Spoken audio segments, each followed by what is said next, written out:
Hello and welcome to Rajya Sabha Television. You're watching The Big Picture with me, Frank Razam Ferreira. The Trump administration has said that it is confident that the toughest ever sanctions against Iran, which came into force on Monday, will have the intended effect of altering the Iranian regime's behaviour, even as it dodged a question on whether the US has firm commitments from India and China to stop all oil purchases from Tehran within 6 months.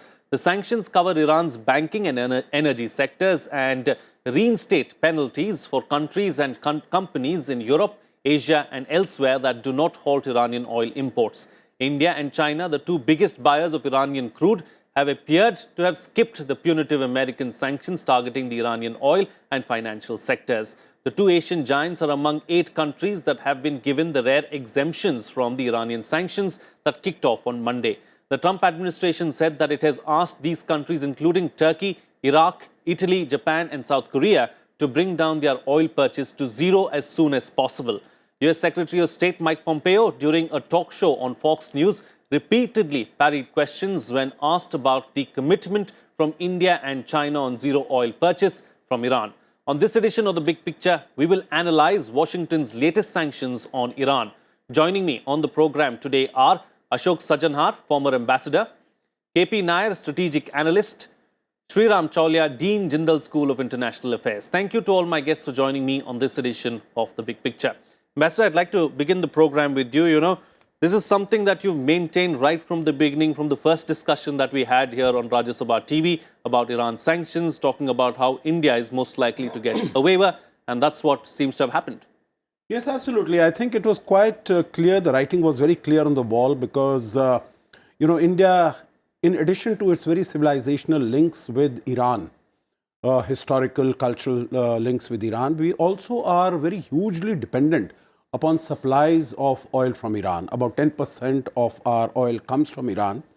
So we have been arguing with the United States, as we were able to do actually last time. When last time the sanctions were imposed from 2012 to 2015, that time also we were able to very effectively argue our case with the United States and tell them that not only are several of our refineries dependent upon crude oil coming from Iran, but also in terms of the facilities, the arrangements, the terms and conditions under which we import oil from Iran, those are very attractive, those are very lucrative. And that has been the case this time also, because here now we have seen over the last 1 year or so that the price of oil has gone up. Price of crude oil in the international market really has increased by about 50%. OPEC basket of oil that is included, about 50%, and Brent has increased about 30%. Now, of course, there are some analysts who seem to suggest, you look at the month of October, the last month of October, the oil markets, international oil markets have been quite calm, have been quite steady. Actually, both the OPEC oil prices have come down by about 9%. Also, Brent has come down by about 8%. But if you have a longer view, then it has gone up. As far as India is concerned, we have seen how in the domestic market, oil prices have gone up. And so we are, because of the increase in international price of oil, our export commitments, our export payments for this has increased by about 30%. Right. And if we were to factor in the depreciation of the rupee, then our commitment there, our requirement is even greater. So the pressure that we have been experiencing and our economy has been experiencing has been huge. And I'm very happy that we have been able to explain all this to the United States, sensitize them about our concerns, and they have taken that on board, along with 7 other countries who, it has been mentioned, have been granted waiver for the time being. Right. Mr. Nair, what seems to have worked in our favor, do you think?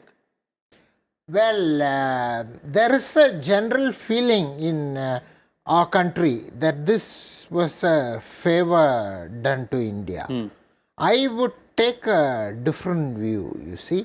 Supposing these 8 countries, including India, had not been given the waiver, oil prices would have gone up. Global oil price with Iranian oil taken off the market altogether, the global oil prices would have shot up and it would have affected consumers in the United States. That's a very, very sensitive issue in the United States, gas prices. So Trump wants to prevent sudden increase in global prices, and because of the problem about Khashoggi and Saudis entirely not willing to increase their own production. They may increase provided there is enough incentive on the Khashoggi issue and quid pro quo. So the exemption, in my view, for these 8 countries including India is not a favor done to any of these 8 countries or to India. It was in US interest. It is the favor that Trump did for the Americans, the American consumer and the American economy. So it was a well calculated and a well thought out move is what you're suggesting. Well, Trump is essentially a businessman. You see, he's more a businessman than the president. His mind works on these lines, you see. So he has tried to protect the American economy, to some extent the global economy, to the extent that it protects the American economy, but fundamentally the American consumer, for whom the gas prices at the petrol pump are very, very sensitive. All right. Professor, the waiver is only for 180 days. What happens after that? I think, Frank, they are saying that they will continue to push for 0. But if we look back even at the Obama administration period, 2011 to 15, when they had been doing this incrementally, it ultimately yielded in a deal, which was the JCPOA of 2015. So Trump has, by the way, occasionally, although he's generally very antagonistic to Iran, and all his staff members have been saying we want regime change, we want overthrow, we want democracy in Iran, and we will not tolerate their quote-unquote malign activities. Nonetheless, they have held out some kind of a prospect for negotiation. And it's very tantalizing, behind the scenes, sometimes you hear that the Iranian president says that the Americans wanted to meet me when I go there for the UN General Assembly to New York. And the Americans let out that, the Iranians wanted to meet us. So behind the scenes, there should be some kind of a workaround so that it doesn't lead to 0. And that's my expectation over the next 6 months. Meanwhile, the Iranians, of course, with the backs to the wall, their crude output, despite these waivers for India and 7 other countries, still their output is declining in anticipation of the sanctions. And there are other sanctions as well, financial, on shipping, on insurance. If you take all those together, Iran is under tremendous pressure. And they will be looking to the Europeans who have still got some faith in somehow sustaining the nuclear deal. The Europeans are trying to construct a special purpose vehicle, they say, through which they can continue to finance Iranian oil purchases. They will be looking to all the big Asian giants for solidarity and support, like they did last time during Obama's pressure period. So I think the Iranians will want to bargain better. But one thing is clear, Frank, is that the Trump administration is very hawkish overall on Iran. And because of the Israel factor, because of the closeness of Trump's son-in-law Jared Kushner to Prince Mohammed bin Salman of Saudi Arabia, all these countries in the region want maximum pressure on Iran. So I think what will happen is they will continue to dangle this threat, and meanwhile try and get Iran to quote-unquote reduce its interventionist behavior in the region, in the Middle East. Right. But I think so overall, that's the bigger game. That's the bigger game, because they are saying, they are already now dominating Iraq. They have taken over Syria. The Iranians are controlling part of Lebanon. They are on the border with Israel on the Golan Heights. And this Shiite arc, as many of the Sunni monarchies in the region fear, is spreading. That's how they project Iran as a diabolical and expanding villain. But I think from our point of view in India, we don't see that at all. In fact, we have to also look at not just oil purchases. Frank, for our audiences, Chabahar port, we are investing heavily in that. And we have tried to convince the United States, saying, look, last year, in the last several months, we have shipped 1.1 million tons of wheat to Afghanistan via Chabahar. The stability of Afghanistan, which is facing drought, severe war, and Taliban takeover, depends on India-Iran cooperation. And if the United States wants Afghanistan to be stabilized, they cannot, use this Damocles' sword and say, any moment we will slap sanctions on you. So I think what is happening is the stability of Afghanistan is also part of this mix, not just of the broader Middle East. So in a way, it's a complex interaction of economic and geopolitical factors. For now, we have relief, but in the long run, as the Iranian behavior and the American threats, it's like a dialectic between these two.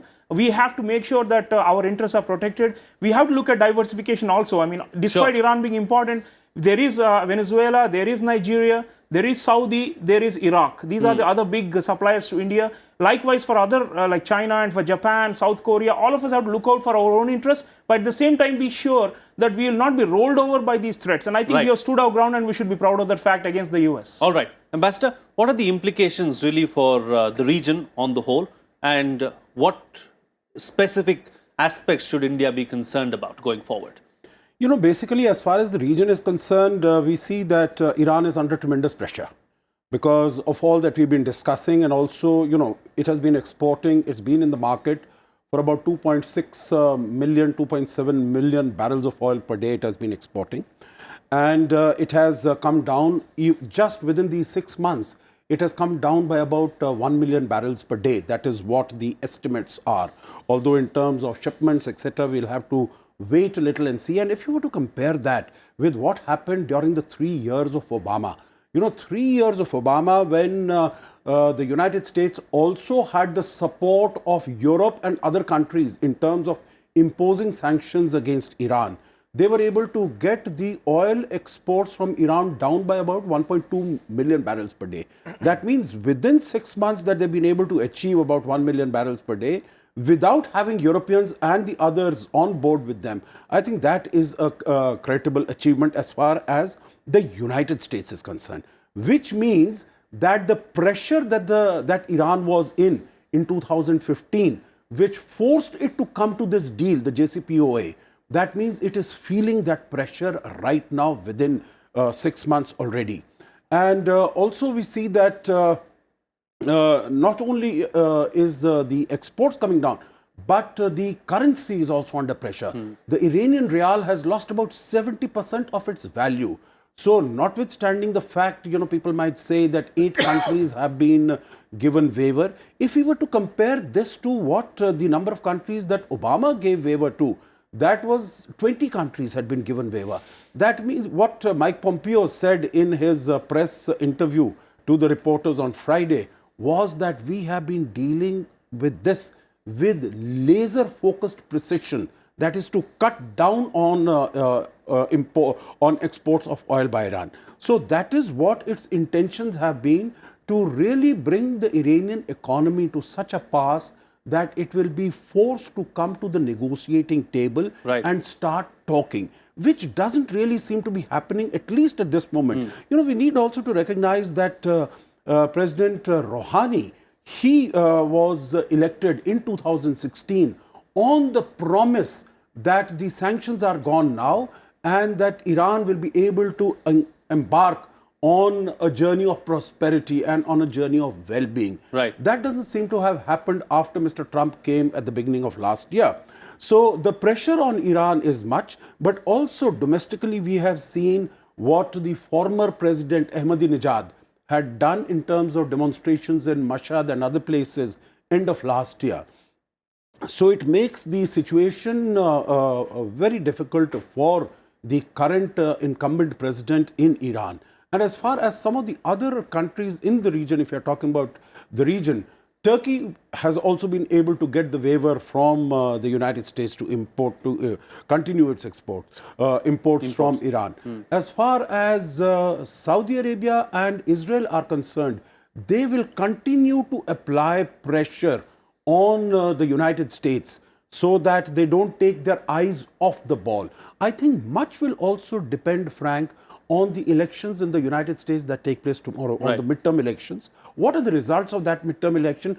Does it further strengthen Trump, in terms of what are the number of congressmen that are able to come back, senators that are able to come back, governors that are able to come back? Does it strengthen Trump's hand so that he can pursue similar sort of policies with respect to Iran and with respect to China, the trade war with China. I think the election results will have a direct bearing on what happens here. But I think otherwise, so far, what Israel and Saudi will want, and they will be happy that the attention of the world has been taken away from Saudi Arabia on the Jamal Khashoggi affair, because they were the ones who were feeling the heat in every fora. So they will want to continue with that the United States continue to apply pressure. Right. And this is going to happen 6 months. What they have said is, we would like all these countries to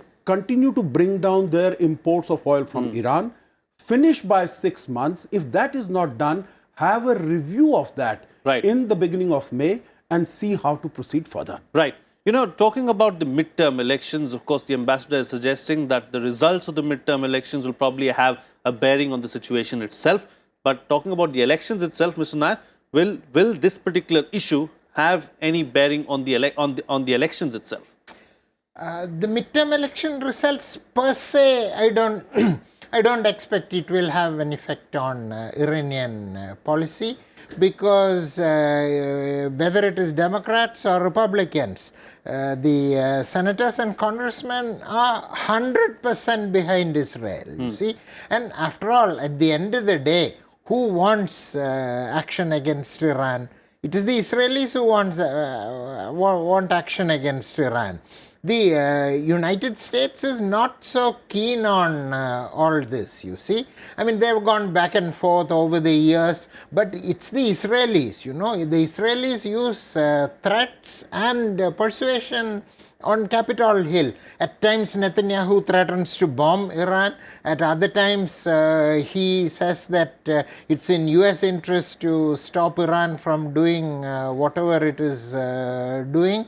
So, irrespective of the outcome of the elections, 100%, if there is tomorrow another round of sanctions saying that you should surround Iran, there will be a unanimous vote in the Congress. Anything against Iran, there will be a unanimous vote in the Congress. So, I don't think the election results will affect anything. But eventually, I think wisdom will begin to dawn, hopefully, on the US Congress, because, I mean, at the end of the day, what is the purpose of these sanctions? Ideally, the purpose of having these sanctions back is to influence Iranian behavior and bring them along the path that the Americans want. Is that going to happen? I don't think that is going to happen. I don't think these sanctions... See, in the media and in the short run in the media and in terms of banking and transactions and all that, there will be ripples. But whatever happens, I don't believe that it is going to influence Iranian behavior, you know. Above everything else, Iran is a very proud nation, you know. I mean, like Soviet Union during the Second World War, the siege of Leningrad and Stalingrad and all that, if need be, the Iranians will eat sawdust, you know. So I don't think this is going to have any major impact on influencing Iranian behavior. The Iranians have already said that they're going to fight through this. I mean, that's the official statement coming out from Iran. And we have seen it during the Iran-Iraq war and during the hostage crisis and all that. Iran, and Ambassador Sajjanar has been posted there. In fact, that's where we first met in the 80s, right? He knows Iran very well. Iranians are not going to give in. They may give in to friendliness, but they will never give in to pressure, you know. So, when that happens, I think eventually wisdom will dawn on the Congress and probably they will see light at the end of the tunnel. All right. Yes, Ambassador, you wanted to add something? Very briefly, Frank, I agree with what KP has said. But two things. One is, you know, the Iranians, it's a civilizational country. They are very proud of their heritage, but they also like the good things of life. And this is what they have been missing. That is why they went whole hog when 2015 the JCPOA was signed, and they gave such a huge mandate to Rouhani in 2016. So here also, and they are feeling oppressed. not only economically, but also culturally and socially. That's why we would have seen that the women came out when the demonstrations took place. And meaning what is considered sacrilege, they removed their rusari and hijab to protest against the regime.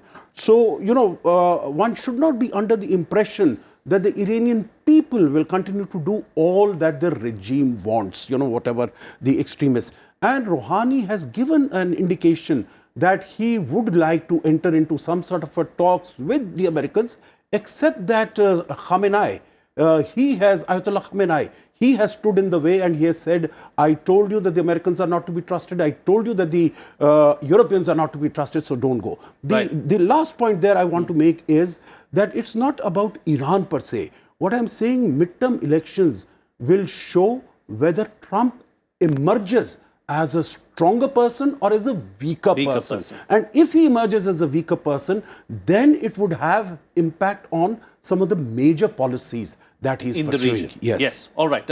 Professor, where does this leave Iran and what next for Tehran really? I think, Frank, they are going to look back to their own history. And already the official discourse is that we have always suffered. The Shias, they have had this martyrdom, and being an oppressed sect within Islam has been there. And, the sacrifices of Hassan and Hussein, and they keep referring to these, iconic figures. And at the same time, Ayatollah Khamenei has from time to time talked about the need for strategic flexibility and for, tactical peace with your enemies and those kind of things. They will be looking at both sides. On one side, as I said, they will try to build up a kind of a resistance front, as they call it. They have Hezbollah in Lebanon. They have Hamas. They have got Islamic Jihad in the Palestinian territories. They have got now all these popular mobilization fronts in Iraq. Wherever essentially there is a Shia community, Iran has presence in. They have got Houthi rebels in Yemen now. So they have got bargaining chips, and they will be looking to try and moderate, turn off the tap on one of these groups or reduce their activities or their funding in return for some concessions. That's the nature of the Iranian state. It's a contradictory. On one hand, they're very paranoid about the West and about Western neocolonialism and imperialism. On the other hand, they're also looking. So I think a bargain is possible. But on the other hand, if you see the domestic situation, the deprivation is quite high, and all the hopes of created by Obama in 2015 have been dashed. So I think there's also a problem of long-term credibility of the United States. I mean, here is a country that went into a multilateral, plurilateral agreement with 5 other countries with Iran, and now it is unilaterally backing out of it. So what is that message conveying? I mean, who would want to do a deal with the US in this kind of situation? So the Iranians, in a way, becomes an example. I very much doubt if North Korea will, ever actually do any kind of a full settlement with the US in the terms of complete verifiable disarmament and denuclearization. It's because of this, and the Iranians at some point, they have an atomic base, they have a system that can be turned back on. Right. And ultimately, that will be their bargaining chip. That's what they're saying. If you ruin this deal that was signed through a lot of give and take, and if you keep on applying this maximum pressure, show no flexibility, then eventually our centrifuges will turn on. And then remember what will be the regional ripple effects. So the Saudis will say we cannot trust on the Americans fully and we have to go for our own bomb. Turkey will try and do the same. Egypt could try and do the same. So it will be a proliferation, a spiral. Right. And the Iranians will always dangle that threat as part of their sophisticated negotiation strategy. So I don't think they're going to back out of this, but definitely they will be giving hints of where they could do a quid pro quo. All right. Closing comments now from all my guests, starting with you, Mr. Nair.